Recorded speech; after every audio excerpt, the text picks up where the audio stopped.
The Mansion by Henry Van Dyke. This audiobook dramatization features the voice talents of Bryson Walker and members of his own family, Leslie, Jarrus, and Jesica. Published by Walkercrest, copyright 2021. Introduction. You may agree with us that the first 10 minutes or so contain a lengthy exposition about John Weightman and his estate. The audience of the 1890s was probably more patient with wordy setups than we are today.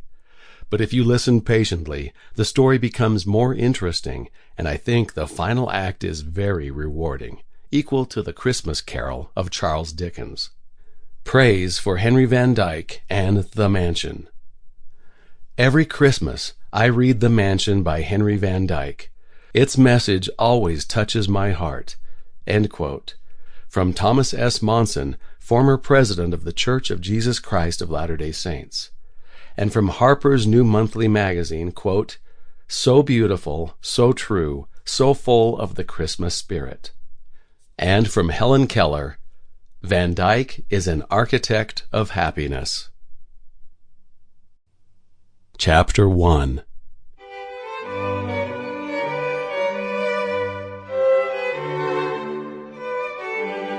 The Mansion by Henry Van Dyke.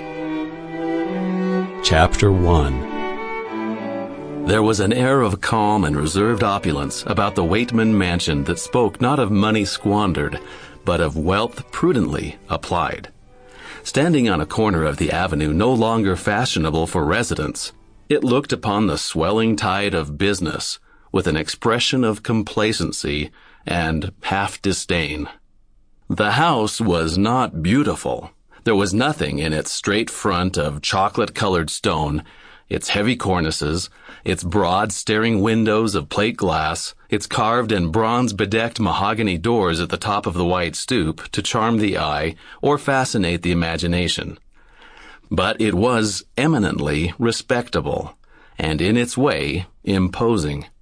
It seemed to say that the glittering shops of the jewelers, the milliners, the confectioners, the florists, the picture dealers, the furriers, the makers of rare and costly antiquities, retail traders in luxuries of life, were beneath the notice of a house that had its foundations in the high finance, and was built literally and figuratively in the shadow of St. Petronius Church. At the same time, there was something self-pleased and congratulatory in the way in which the mansion held its own amid the changing neighborhood. It almost seemed to be lifted up a little. Sample complete. Ready to continue?